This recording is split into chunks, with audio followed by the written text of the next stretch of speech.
경제는 글로벌하게 국제 경제를 심층 분석하는 코너죠. 김대호 세한대 특임 교수, 차영주 YG경제연구소장 두 분 스튜디오에 모시고 이야기 나눠보겠습니다. 어서 오세요. 네, 반갑습니다. 네, 네, 반갑습니다. 안녕하십니까. 오늘 날씨가 진짜 포근하더라고요.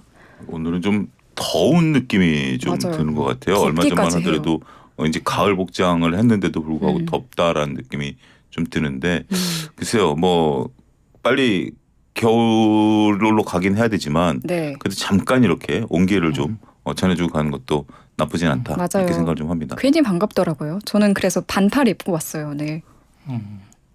그, 반응 좀 해주세요, 그래. 교수님. 그런데 저는 요즘 국제 경제가 하도 긴박하게 돌아가서 계절을 느낄 정신도 없는데요. 네. 모처럼 최희 앵커님이 화사한 이 봄 처녀의 모습으로 돌아오셔서 아주 분위기를 쇄신해 주셔서 감사하게 생각하고 있습니다. 반겨주셔서 정말 감사드리고요. 최 아나운서가 오늘 잠깐 하시니까 그래서 날씨가 따뜻한 거구나. 제가 오는 거에 맞춰서 날씨가 도와준 건가요? 예. 긴박한 경제 소식 이야기 속으로 들어가 보겠습니다. 긴박하게.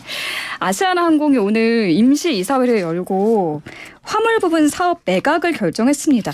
지난달 이사회에서 결론을 못 내고 끝냈다가 오늘 매각 결정이 나온 건데 왜 이렇게 진통이 오래 간 걸까요?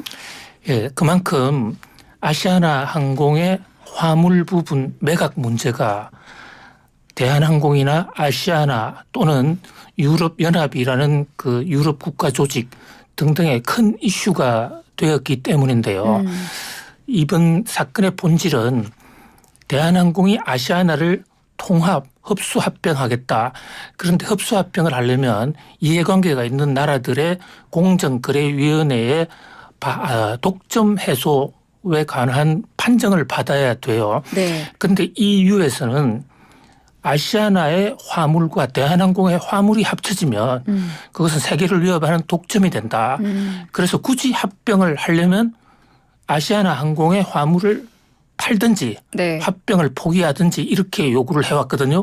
그러니까 아시아나 합병을 팔지 않으면 지금 합병을 추진하고 있는 대한항공으로서는 합병이 안 되니까 큰 변수였고 아시아나 항공이나 아시아나 항공 직원들 입장에서는 아시아나 지금 제일 돈 잘 벌고 그리고 수익성이 높은 캐시카우인데 이걸 왜 파느냐. 네. 이거 팔면 합병을 위해서 한국의 항공산업이 무너진다. 도대체 무엇을 위한 합병이냐. 이렇게 팽팽히 맞섰거든요. 네. 그래서 이사들 간에도 굉장히 이론이 많았습니다.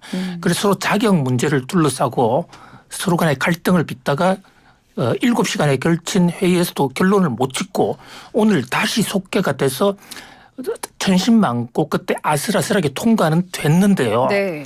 근데 또 후폭풍이 있어요. 지금 이거로 끝난 게 아니라고 봅니다. 뭐가 더 있나요? 왜냐하면 네. 거기에 참석했던 김현장의 이사, 김현장의 변호사인 사회이사의 자격 여부를 둘러싸고 이사회에서 이분이 자격이 있느냐 없느냐. 왜냐하면 김현장이 이 합병 문제를 주도해왔기 때문에 당연히 김현장의 변호사는 찬성을 할 것이고 따라서 이것은 이해 충돌이다. 이것을 빼달라고 했거든요. 네. 그래서 그것을 여러 법무법인에다가 물어보기로 했어요. 네. 그런데 최종적으로 그 의견이 오기 직전에 이 김현장 출신 변호사가 참석한 상태에서 통과를 시켜버렸는데 통과시키고 몇 분 안 돼서 네.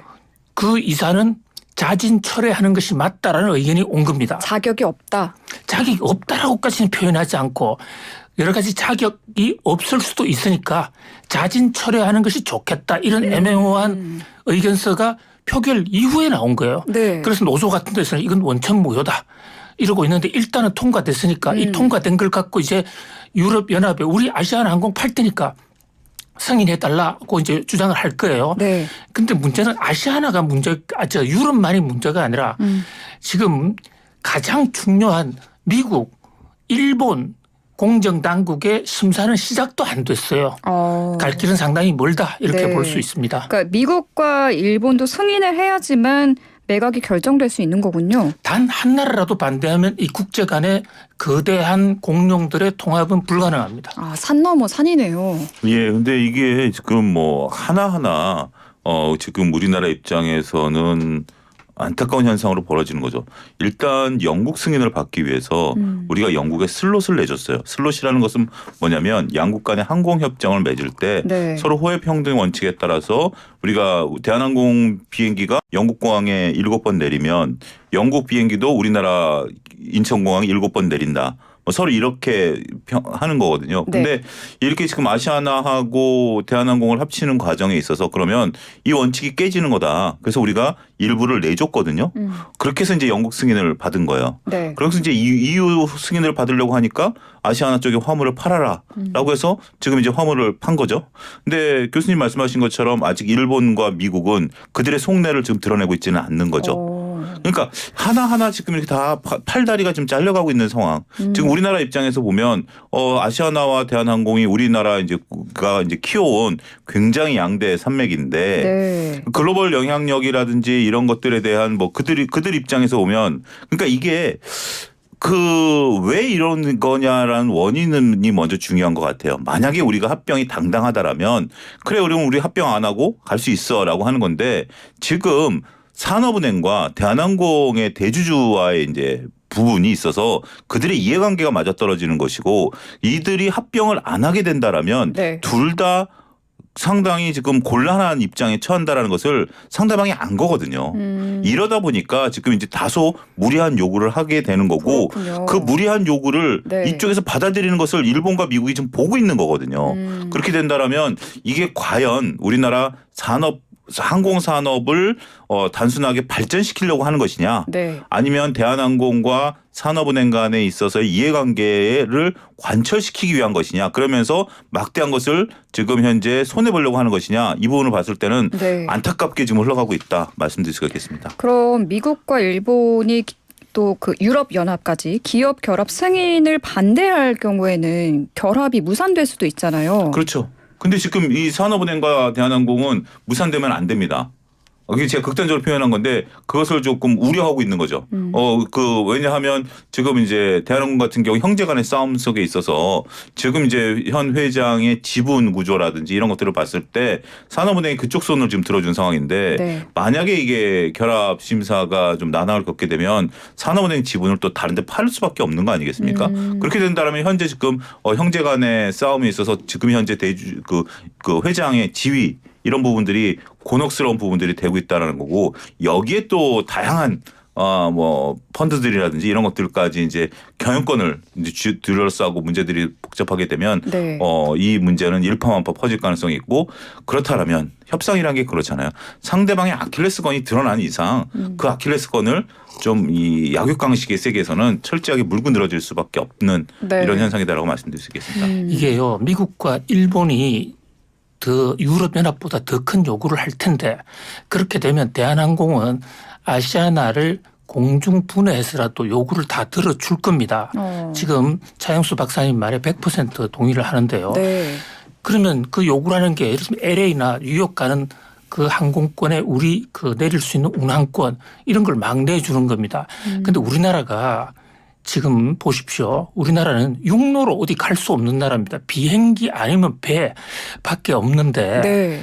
지난번에 박근혜 정부 때 문제가 됐던 해운 산업 거기서 그 한진 해운과 또 당시에 현대 상선이 문제가 됐을 때 두 회사 중에 한진해운 큰 회사인 한진해운사를 공중 분해시켜 버렸습니다. 네. 그걸로 인해서 지금 우리가 물류에 엄청난 고통을 겪고 있거든요. 자, 지금 우리가 지금 아시아나 항공의 어떤 주주를 살려주자는 얘기가 아니에요. 아시아나 항공이 갖고 있던 각종 이원권, 항공권 또 물류산업 이런 것을 포기하게 되면 우리나라의 항공 경쟁력이 떨어지고 결국은 그것은 네. 국익의 손실로 돌아오고 또 미국 여행 다니고 유럽 여행 다니는 사람들은 대한항공의 독점으로 해서 앞으로 훨씬 나쁜 서비스에다가 훨씬 비싼 돈을 내야 될지도 모른다. 그런데 지금 추진되고 있는 것은 이게 문재인 정권 말에 추진된 것으로 경제계에서는 많은 의혹을 받고 있는 사건인데요. 네. 대한항공의 조건태 회장을 살리기 위해서 산업은행이 8천억이라는 돈을 투입을 했고 그런데 이게 합병이 성사 안 되면 그 8천억 개 돈을 제대로 회수를 못한다. 지금 합병을 하자는 논리는 지금 이거 하나거든요. 아, 그렇습니까? 지금이라도 국익을 네. 생각한다면 항공권을 살리는 방향으로 뭐 그렇다면 그 방법으로는 제3의 새로운 그 인수자를 찾아서 파는 게 훨씬 낫다. 이런 주장을 하는 지금 전문가들이 많습니다. 대한항공과 아시아나항공 기업 결합 관련 소식은 생생플러스에서 좀 더 심층적으로 따로 더 다룰 기회가 있으면 이야기 나눠보겠습니다. 오늘 새벽에 미국 FOMC 정례회의 결과가 발표됐습니다. 일단 시장 참여자들 모두 예상했던 대로 기준금리는 동결됐습니다. 파월 의장이 기자회견에서 어떤 말을 했는지 더 많은 시선이 모아졌는데 뭐라고 했습니까? 파월 의장은 우리가 얘기한 그 예상한 대로 시장이 예상한 대로 네. 거의 원론적인 얘기를 했다라는 것들로 정리가 일단 될 것 같아요. 시장의 예상치를 크게 벗어나지 않은 그러니까 여전히 우리가 갈 길은 멀다. 근데 그 얘기는 정말 작년부터 계속 해오던 말. 근데 작년부터 해왔던 건데 굉장히 네. 중요한 것 같아요. 나름대로 의미가 있는 것은 지금 이제 연준 같은 경우 시장에 가이던스를 제시를 하는 거거든요. 정확하게 우리가 어떻게 하겠다라는 게 아니라 우리의 가이던스는 여전히 2%고 갈 길이 멀다. 시장에서는 이미 허리띠를 풀릴 준비를 만반에 다 하고 있는 거예요. 그런데 연준이 과연 그러한 얘기를 만약에 안 했다라면 네. 그냥 우리는 그 과거대로 흘러가겠다라고 오히려 얘기를 안 했다라면 허리띠를 풀어버릴 수도 있겠죠. 그러네요. 하지만 지금 이제 연준이 계속 이렇게 얘기를 한다 하더라도 시장의 영향력은 네. 오히려 국채 미국의 발행보다는 더 관심이 떨어질 정도로 그렇게 높지는 않았던 것 같아요. 어쨌든 연준 같은 경우는 현재 빠르게 피벗을 결정할 생각도 금리 인하를 결정할 생각도 없다라는 것을 밝혔고 네. 그렇다고 해서 12월 달에 금리를 올리느냐 그 부분도 지금 시장에서는 별로 그렇게 생각 안 하고 있는 것 같아요. 인상까지는 안 갈 것이다. 안 갈 것이다라고 얘기를 하고 있는 거. 여전히 한 차례 정도는 열려 있는 것 정도는 우리가 이제 맞을 각오는 하고 있습니다만 추가적인 얘기가 나오지 않았다라는 거. 그다음에 여전히 그 성향을 유지하고 있다라는 것이 역설적으로 시장에 있어서는 안도의 그 시그널을 줬다. 저는 그렇게 말씀드리고 싶습니다. 네, 물가 목표치 2%까지는 아직 갈 길이 멀었다라는 메시지를 남겼습니다.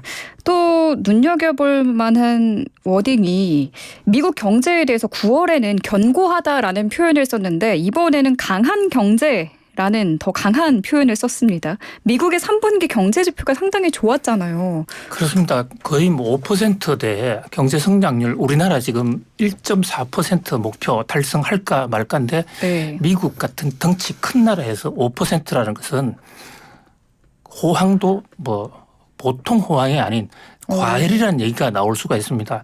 그리고 제롬 파월 연준 의장이 입에서 경제가 좋다라는 얘기는 특히 요즘 같은 어떤 금리 인상기에는 네. 그것은 굉장히 나쁜 뉴스예요. 그렇죠. 왜냐하면 경제가 너무 좋으니까 금리를 더 올려야 되겠다는 얘기거든요. 네. 그래서 뉴욕 증시에 요즘은 bad news is good news, good news is bad news 이런 얘기까지도 나오는데 네. 그런데 저는 오히려요. 지난번 회의에서는 이 연준 의장이 미국 경제에 대해서 뭐라고 얘기했냐면 아주 솔리드라고 그랬습니다. 솔리드, 견고한 초롱성 같은. 그런데 이번에는 스트롱이라고 해서 톤을 좀 줄였어요. 줄인 거군요. 네. 그래서 오히려 시장은 그 대목에서 미국 경제가 또 4분기에 지금 미국 경제 좀 안 좋아진다는 그런 전망도 있기 때문에 그렇군요. 조금씩 안 좋아지는구나. 나빠지는 건 아니지만 좋아지는 정도가 조금 줄어드는구나. 그러면 미국 금리 인상 속도가 좀 줄어들 수 있고 여차하면 금리 인상 안 하고 넘어갈 수 있지 않느냐. 이런 기대가 지금 뉴욕 증시, 한국 증시, 전 세계 증시가 지금 폭등을 하고 있습니다. 배드뉴스 이제 정말 굿 뉴스네요. 그래서 어제 미국 증시도 좋았죠. 예, 그런데 미국 증시가 좋았던 것은요. 사실은 네. 연준보다는요. 연준도 그런 요인이 있습니다만은 네.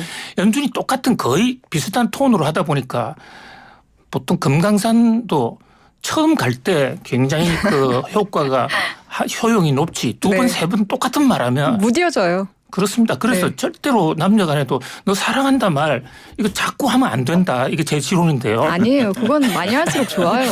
저는 그래서 안 하고 있습니다. 우리 좀 집에서. 오늘 저녁에 가서 하시죠. 좀. 네. 네. 아무튼 그 똑같은 레토릭을 했단 말이죠. 그래서 신선도가 떨어졌고 오히려요. 네. 어떤 게 좀 크게 영향을 줬을까요? 제롬 파월이 아니라 제롬 파월 바로 전에 연준 의장을 했던 분이 있어요. 그분이 제닛 옐런이라는 지금 현재 미국의 재무장관이고 네. 바이든 대통령의 경제 최고 어떤 실세 중에 한 분인데 이분이 이제 미국 재무부의 채권 발행 물량과 그 발행 품목을 공개를 했습니다.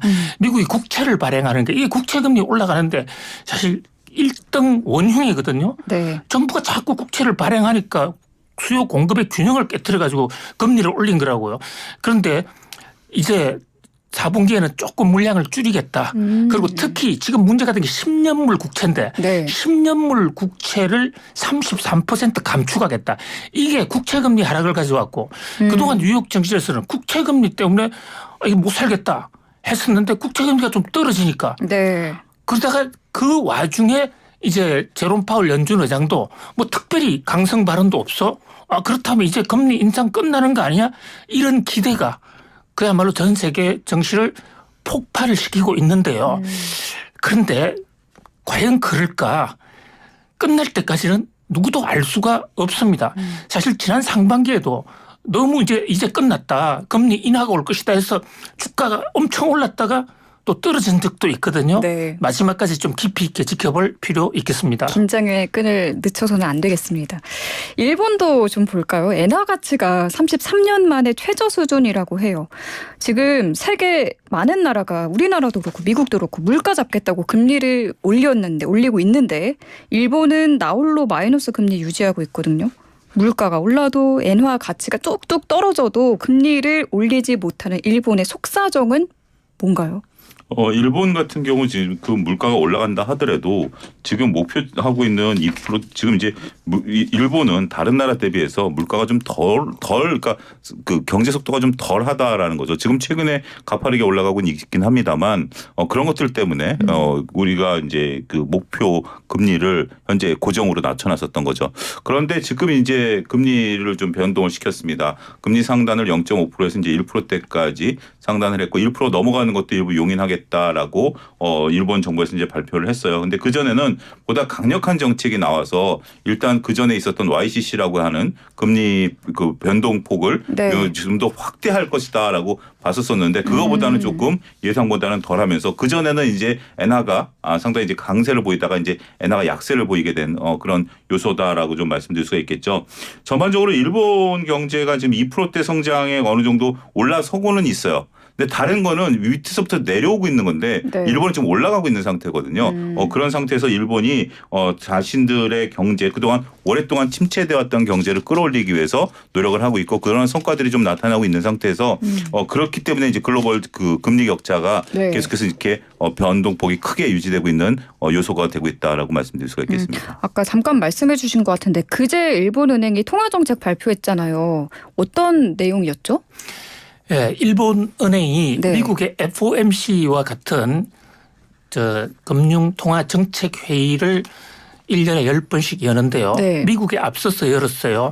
거기서의 핵심 사항은 YCC 수정이라고 그래서 YCC라는 게 채권 금리 컨트롤 커브, 그 일드 컨트롤 커브라 해서 채권 금리에 인위적으로 개입하지 않겠다. 이런 원래는 YCC 정책은 개입하는 거예요. 네. 그래서 일본이 금리를 계속 내리고 지금 마이너스 금리까지 했는데도 불구하고 자꾸 시장에서는 그 역작용이 나오니까 일본의 국채 금리가 어느 정도 올라가면 네. 아예 일본 은행이 싸그리 국채를 사버려 가지고 그 금리를 낮추겠다. 이것이 YCC 정책이거든요. 네. 그런데 이것을 이제 1% 넘어도 어느 정도까지는 용인하겠다. 이게 일본 통화정책회의의 결정 사항입니다. 네. 그 얘기는 앞으로 일본의 금리도 좀 올라갈 수 있다는 얘기예요. 그러니까 이제 완전히 마이너스 금리를 저는 이 일본의 마이너스 금리가 빠르면 내년 봄에는 종식될 겁니다. 그런데 이번에 그 네. 마이너스 금리 종식으로 가는 한 교두보를 넘어섰다. 그런데 시장에서는 네. 지금 앵커님 잘 지적하신 대로 지금 일본도 물가 오르는데 일본 엔화가 너무 떨어진 거 아니야? 빨리 마이너스 금리 없애. 이런 주장이 많이 나왔거든요. 그런 오고 그러니까 빨리 마이너스 금리를 좀 제로로 정상화시켰으면 좋겠는데 그걸 안 하니까 네. 실망이 나와서 오히려 일본 엔화는 YCC 정책을 수정을 했음에도 불구하고 엔화 가치가 더 떨어졌어요. 그러나 중장기적으로는 네. 엔화 가치는 오를 가능성이 있고 일본도 제로 금리나 또는 플러스 금리로 곧 전환하는 전 단계에 와 있다 이렇게 볼 수 있습니다. 내년 봄에는 일본의 마이너스 금리가 끝날 것이다라고 전망을 해주셨습니다. 중국으로 가볼게요. 중국 시진핑 주석이 지난 30일부터 이틀간 금융공작 회의라는 걸 주재했거든요. 이게 어떤 회의인지도 궁금하고 어떤 이야기들이 나왔나요? 이게 5년마다 열리는 행사인데요. 네. 원래 이제 작년에 열렸어야 되는데 코로나 때문에 1년 수년 돼가지고 지금 6년 만에 열린 겁니다. 네. 그 전에는 이제 총리가 이제 주관을 했었는데 시진핑 주석이 이제 지난번서부터 이것을 이제 주재하기 시작을 했습니다. 여기서 이제 중요한 결정들이 몇 가지 이제 경제와 관련된 내용들이 결정이 나오는데요. 과거 사례를 보게 된다라면 뭐 국영기업의 상장이라든지 뭐 여러 가지 얘기가 나왔어요. 근데 이번에 나온 얘기들을 보게 된다라면 현재 지금 그 중국도 부채 문제가 굉장히 크지 않습니까? 네. 그 은행 부채 문제를 이제 당이 관리하겠다라는 겁니다. 중국 공산당이 직접 이제 이 부분을 관리하고 지방 정부의 그 현재 지금 부채 문제도 더 이상 늘어나지 않게 이 부분을 이제 당이 관리하겠다라는 부분들로 이제 이관하는 회의 내용이 나왔어요. 이게 매우 이제 중요한 거죠. 그러니까 금융당국이 이제 자율 규제라고 표현하기 좀 뭐합니다만 그러네요. 스스로가 이런 것들을 이제 규제해 왔었던 것들을 네. 이미 이제 당이 관리한다라는 것을 물론 이제 중국은 공산당이 모든 것을 결정하는 거지만 정치적인 부분들도 이제 이해관계가 들어갈 수밖에 없는 부분들 아니겠습니까? 물론 이제 이론과 실질적인 부분들 물론 그 전에 그런 것들이 없었다라고 보기는 어렵겠습니다만 네. 이번에 공작회의의 가장 중요한 것은 시진핑 주석이 권력이 강화된 이후에 네. 이런 그 정부가 부채를 줄이는 노력들을 조금 더 가열차게 하고 숨은 부채까지 찾아내서 지방 정부에게 압력을 가하겠다라는 것이 가장 큰 이슈가 아니겠나 말씀드릴 수가 있겠습니다. 네. 리커창 전 중국 총리 화장식이 오늘 북경에서 열렸습니다. 국민들 추모 열기가 뜨거운 것 같은데 백지 추모 방식이라는 게 퍼지고 있다고 하더라고요. 이게 어떤 거죠? 예, 우리가 그 수표 중에서 제일 무서운 수표가 백지 수표입니다. 네. 그러니까 보통 그 자기압 수표에다가 금액을 써서 주는데 정말로 감사하거나 은인들한테는 백지를 줘서 너 마음대로 써. 10억이든 20억이든 30억이든 써. 이게 백지 수표거든요. 받아보고 싶어요. 예, 근데 중국에서는 그거 반대예요. 중국에서는 언론 자유가 없으니까 말을 못하니까 나 리커창 사랑해. 왜 벌써 돌아가셨어요? 이거 얘기를 표시하고 싶은데 네. 그 말하면 잡아가니까 아예 백지로 내는 겁니다. 그 추모 카드를. 네. 자기 뜻이 전달이 되지 않겠는데 근데 중국이 시위하는 방식이에요. 코로나 때도 백지 시위로 많은 사람들이 잡혀갔거든요. 그래서 백지 시위가 나온다는 것은 말 못할 얘기가 많다 이건데 지금 시진핑 총리 비운의 지도자입니다. 원래 시진핑 국가주석보다도 당 서열이 높아서 후진타오의 후계자 지금 주석이 되어 있어야 될 사람이에요. 과거에 후진타오의 승계 순위에 따르면 리커창 전 리커창이 후진타오의 그 수제자거든요. 네. 그런데 그 시진핑 국가주석이 역전해가 뒤엎었습니다. 그런데 결국은 쫓겨났지 않습니까? 야, 중국이 1989년에 티안안men 서지엔이라 해서 천안문 사태가 일어났는데 네. 그때도 총리가 후 야오빵이라는 총리가 갑자기 죽으니까 그 의문을 밝혀라 하면서 천안문 사태가 일어났던 것이거든요. 그래서 중국 당국이 지금 리커창 사망과 관련해서 혹시 네. 폭동이 일어나는 거 아니냐 데모가 일어나는 것이 아니냐. 그런데 이게 경제적으로도 굉장히 의미가 있는 게요. 네. 리커창 총리의 경제정책은 자유시장 개방 정책이라고 그런다면 이 시진핑 국가주석의 정책은 공동부유해서 네. 좀 사회주의 정책이거든요. 차이가 그런 있었죠. 면에서 아주 적대적으로 갈라졌는데 네. 이제 리커창 총리마저도 감으로써 시진핑 경제정책에서도 시진핑 일당 독재가 확고히 굳어질 것으로 보입니다. 강화가 되겠네요. 비운의 2인자라는 이름도 있었잖아요. 그렇습니다. 사실상 1인자 됐었어야 됐는데 막판에 잘 못해서 결국은 실각을 했었죠. 네. 헬로윈 파티도 열렸는데 그때 중국 당국의 검열 대상 중 하나가 곰돌이 푸였대요. 이거는 왜 그런 거예요? 곰돌이 푸가 왜 검열 대상이죠? 예, 지금 곰돌이 푸 어린이들 그 좋아하는 만화 그 인상과 시진핑 국가주석 인상이 너무너무 비슷해요. 닮았대요? 예. 오. 그래서 미국의 많은 언론사 만화가들은 시진핑 국가주석을 얘기하면 남의 나라 정상을 건드리니까 굉장히 좀 불편하니까 그냥 푸라고 표현을 해요. 그렇군요. 그러니까 국제사회에서 푸는 바로 시진핑 국가주석을 의미합니다. 그래서 지금 시진핑 국가주석을 비하한다? 이것은 중국으로서는 참기 어려운 그런 상황인 것이죠. 그렇다고 이거를 검열하다니 참 우리나라랑은 정말 분위기가 다르네요. 그렇습니다. 네. 네. 지금 우리나라 얘기도 짧게 해보겠습니다. 최근 봤을 때 웃음이 지어지는 뉴스가 잘 없었는데 기쁜 소식이 있더라고요. 트리플 증가. 통계청이 9월 산업활동 동향을 발표했는데 9월에 생산, 소비, 투자 모두 넉 달 만에 증가를 했습니다. 트리플 증가를 견인한 가장 큰 요인은 어디에 있을까요? 결국 우리가 이제 그 반도체. 반도체. 10월 그 수출 동향과 마찬가지여서 네. 반도체가 이제 살아난다라고 이제 말씀드릴 수가 있겠습니다. 반도체 산업 투자라든지 산업이 굉장히 좀 잘 이제 늘어나고 있고 전반적으로 기계 투자라든지 설비 투자라든지 이런 것들이 좀 늘어나고 있어요. 그러니까 이제 조금 경제가 좀 꿈틀꿈틀되고 있다라고 말씀드릴 수가 있겠죠. 네. 자동차가 오히려 좀 역성장을 했고요. 이 부분을 제외한다라면 가장 크게 산업 생산을 끌어올린 것은 반도체. 물론 이제 기저 효과가 있었죠. 워낙 작년에 좋지 않았었기 때문에 기저 효과가 있긴 합니다만 그래도 네. 우리가 이제 가장 큰 우리 산업의 역할을 하고 있는 것들이 살아나고 있다라는 측면에 있어서는 매우 긍정적인 소식이다라고 좀 말씀을 좀 정리할 수가 있을 것 같습니다. 모처럼 희망적인 이야기를 들으니까 너무 좋네요. 그렇습니다. 아직은 본격적인 부분은 오지 않았지만은 네. 조금씩 살아나는 이렇게 반도체 같은 경우에도 전체적으로는 아직도 전년 동기 대비 마이너스인데 우리가 주력을 하고 있는 메모리 같은 데는 플러스로 살짝 돌아섰거든요. 경기가 전환할 수 있지 않는가 저 멀리서 깜빡깜빡 희망의 등이 들어오는 게 아닌가 하는 기대를 해봅니다. 정말 반짝하고 분명하게 딱 켜졌으면 좋겠어요. 네. 오늘 말씀 여기까지 나누겠습니다. 두 분 감사합니다. 감사합니다. 감사합니다. 네, 지금까지 김대호 세한대 특임교수, 차영주 와이즈 경제연구소장 두 분과 함께했습니다.